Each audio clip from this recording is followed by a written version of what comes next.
Hello, good morning. My name is Jamal Khan. I'm the head of tax at Churchill Tax Advisers, and we are presenting our weekly tax update. We will go through some recent tax cases, but before that, some recent developments that we have come across. HMRC have been targeting or running a campaign against landlords who have not declared rental income correctly. HMRC have now got a very strong database called Connect, and they also receive information from local boroughs where landlords have been renting out properties, and they compare that with individuals who have been either filing or declaring the rental income or not. We have seen in the last couple of years, even in the last few weeks, landlords receiving notices from HMRC, and stating that you haven't been declaring. We have information that you have not been declaring the full rental income based on their records. So the landlords are then given a choice of whether to make a declaration or not to make a declaration. And usually when the clients come to us, we use something called the Let Property campaign that allows us to declare rental income going back to, say, 20 years. And this also allows us to keep the penalties to a minimum, and without having to refile tax returns or file tax returns for 20 years where the penalties could be significantly higher. We have seen cases where other accountants and advisors have advised clients to file tax returns for 20 years. When they do that, the penalties for late filing far outweigh the actual tax liability for the rental income. But if we follow the rental income, the Let Property campaign route, it's a lot quicker. The next point that I wanted to talk about was trusts. A lot of people are familiar with trusts, and trusts were used for tax planning. However, in my view, since 2006, when the trust taxation was reformed, now the trusts are very less attractive, in fact prohibitive, for tax planning, especially for large estates, because when most trusts are taxed as discretionary trusts. So when say somebody has a property portfolio worth £10 million or £5 million, if those are transferred into a trust, that can raise an immediate tax charge, inheritance tax charge. Although the capital gains tax can be delayed, but the tax charge or the lifetime transfer tax of 20% still applies. And the trust tax rate, income tax rate, is 45%. There's a 10-year charge.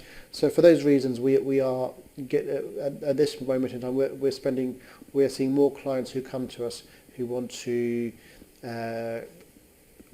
dissolve a trust and get their properties out of the trust, because the admin burden and the cash flow problem due to high taxation can be very damaging.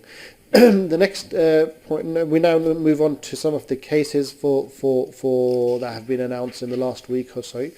Very interesting cases. In the case of Cusins versus HMRC, this was an appeal that was filed by the appellant. HMRC had raised assessments, discovery assessments, or assessments based on the information they felt they had. In fact, the taxpayer, Mr. Cusins, wasn't very cooperative during the tax investigation that had been going on, and the HMRC said, well, if you're not going to provide information to us, we will assume that you made a 50% margin on the sale of scrap cars or second-hand cars. And they assessed him with significant amounts. Mr. Cusins appealed to the tribunal. He said, well, these assessments they've raised are completely ridiculous. They are baseless. The tribunal looked at the circumstances, and they said, well, yes, if they were to raise assessments, they asked HMRC, do you have any basis for your calculations? And HMRC didn't have any basis for calculations, but they stated that this was best judgment. Best judgment is something that HMRC use often in cases where there are undeclared sales. But in this case, although they had stated this was best judgment, they were not able to satisfy the tribunal judge that how they had arrived at their figures.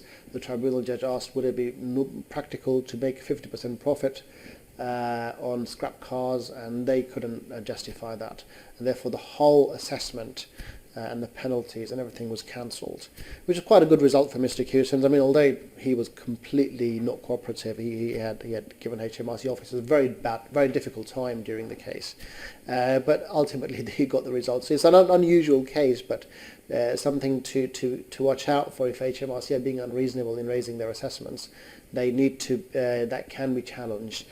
The next case is that of Nauruzi versus HMRC. This is a very interesting case from my perspective. Now in this one, in fact something similar we've taken to the tribunal as well recently. Mr. Nauruzi had received capital gains tax assessments against which he appealed. He appointed a tax advisor, an agent, an accountant who was supposed to be representing him and writing to HMRC. So he relied on his agent. Now, time went on, the agent stopped corresponding with HMRC, but kept on telling Mr. Nauruzi, don't worry, this will be taken care of, you don't have to worry about anything. He missed the deadlines, the matter went to the tribunal, he did, and his case was struck out of it because there was no representation. But Mr. Nauruzi didn't know about this. Now, what's important here is Mr. Nauruzi found out some 2 years later that his case had been struck out and he had to pay. So he filed a late appeal with the tribunal. They only have 30 days to appeal, but he filed an appeal after 2 years. The inspectors objected to this, the HMRC objected to this late appeal. It went to the tribunal. The tribunal judge considered that, yes, it was late appeal, it was very late, but Mr. Nauruzi was genuinely under the belief that his case was being taken on and all the deadlines were being met by his representatives, which they didn't. And it would be very unfair for HMRC to take the tax and it would be a miscarriage of justice effectively if he wasn't given a chance to represent his case, and therefore the appeal was allowed. And it's yet to be seen how the ultimate what the final assessments are, but I'm sure that it will be significantly lower than what HMRC have assessed him. The next case is that of Home E-Sub Limited. Effectively, this is a Subway franchise operating 5 stores. HMRC did invigilation visits and checked whether the correct amount of VAT was being charged. HMRC raised assessments based on cold, hot food, or whether the food was being eaten in, or the sandwiches were being eaten in or taken away, because that changes the VAT assessment or the VAT charge. HMRC's assessments were quite high. The taxpayer appealed to the tribunal, and although the HMRC didn't have enough information, but they still raised assessments based on best judgment, which we've discussed before.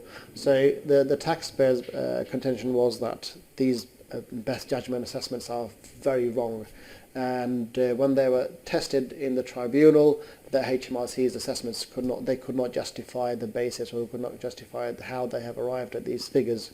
So once again, HMRC lost this case of best judgment, which they have used many times before, even in the cases that we've seen. But on these cases, rather than going to the tribunal, at Churchill Tax Advisers, we settle these cases through alternate dispute resolution, which is less costly for the client, and it's a lot easier.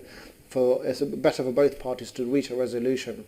We have very rarely come across cases on best judgment where we would take them to the tribunal.